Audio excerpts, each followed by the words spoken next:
It's been a while since I did one of these sit down and talk to you guys type videos. I am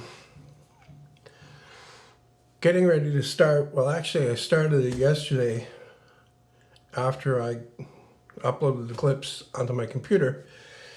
Just roughly got them organized on the thing in the editing program for the latest table saw basics video. I've been doing that series, and it's something I've wanted to do for quite a while,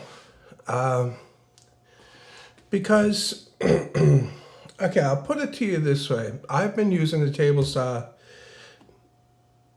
basically steadily since I was in my late teens. I've always been into building stuff, and that's when I really earnestly started. I would say 15, 16, I was making all kinds of different stuff. Anyway, I'm not going to get into that. That's a story for another video, maybe. But needless to say, I've got a lot of experience, both with using a table saw safely, mainly due to the things that I did wrong in my past that I learned from.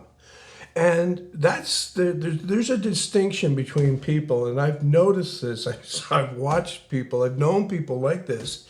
It doesn't matter how often they do something that they know is wrong, they'll still continue to do it.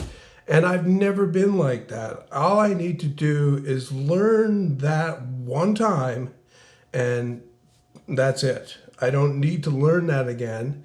I'll never do it that way again. But other people, they just don't learn. It's like it's there and it just evaporates, and then the next time they do exactly the same thing. So the title of the video is "Are Table Saws Dangerous?"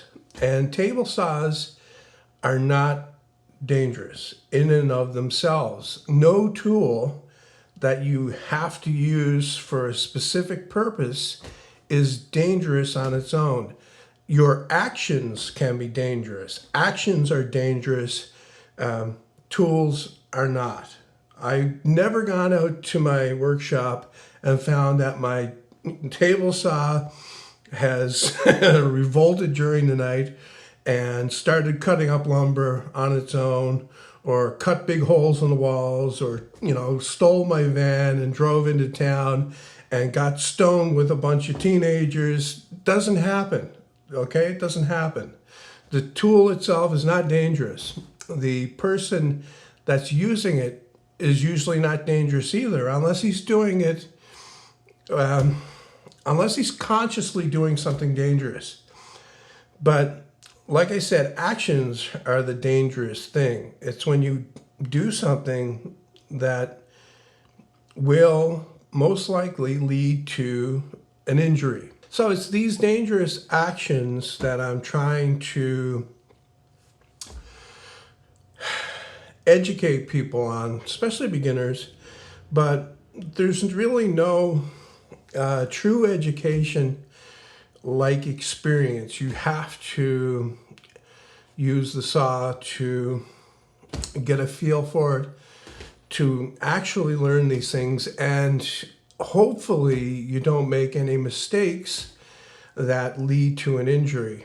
But like I say, all of the things that I've learned have come basically from using the saw over that great many years, and all of the things that have gone wrong in that time, it's added to my catalog of knowledge on the things to not do and the things to avoid when using a saw. There's something that you'll see often in people say it, and I've read it in the comments often. If it, saying about using a saw or a tool or whatever, if it feels wrong, don't do it. Well, often, for some people, everything that they do with regards to these kinds of tools feels wrong. So where do you start? You have to start with what I hope would be a solid knowledge base. And that's all I'm trying to do with this series of videos. I'm not trying to instill confidence in people that really, is false, saying that, oh, it doesn't matter if you come within a half inch of the blade, because you'll be okay. That's not what I'm saying. I'm saying that I sometimes come within a half inch of the blade, and when I do, I'm absolutely 100% positive that my fingers will not touch that blade. I have no written rules about where to stand or how far my hand should be from the blade. I don't get out the measuring tape and say, oh, my hand is 3 3/4 of an inch away from the blade, so I'm breaking the rules. I don't have any of those rules. I adapt to the situation as it happens. And like I said, the situation changes depending upon what you're cutting. If I'm cutting clear, straight stock, like a piece of pine that has no knots and is long, and I'm coming up on the end of a cut, and there's, I'm cutting the piece that's 2 inches wide, I'll use my fingers to guide it through the last part of the saw. It's just not worth my time. It's not worth, the time. I can say it, the time to reach for the push stick and change to that for that last little bit, because I know absolutely 100% that my fingers will not touch that blade. So that's that situation right there. Now, if I'm cutting a piece of wood that's no bigger than this thing right here, I'm only going to use a push stick, and I'm going to avoid it if possible. You see a lot of this happening all over YouTube. You got guys cutting little pieces of wood, sometimes as small as this, and that's dangerous. That's a dangerous practice, because the shorter the stock is, the more of its, the body of it gets between the blade and the fence, and all bets are off basically then, because unless you have some sort of magic control over it, it can go sideways and it can get jammed in there. So, like I say, situations, that's what you need to develop when you're using a saw. You need to develop some instincts. It's like every other skill. And that's where some people go wrong. They think that using tools like this is not a skill, and it absolutely is. It absolutely is. You have to develop it. You have to work at it. You have to practice it. It's no different from playing an instrument. If you want to get good at playing guitar, what do? You don't watch videos about it. You don't read about it. You use it. You practice. You're with it all day, every day. And then you'll get good at it. So in that series, I've heavily emphasized control over the workpiece, because in my experience, that's where the majority of problems happen. When you lose control of the thing that you're cutting, and you either are too slow to react because things happen quickly, or you panic and stop it, and then physics takes over. It gets jammed between the blade and the fence, and it comes back at you, and it scares the shit out of you, type thing. So it makes you more leery about using it the next time. But then that in itself, every time something bad happens that doesn't injure you, it's almost like a lesson learned for low tuition, I guess you could say. And it's like the expression, whatever doesn't kill you makes you stronger.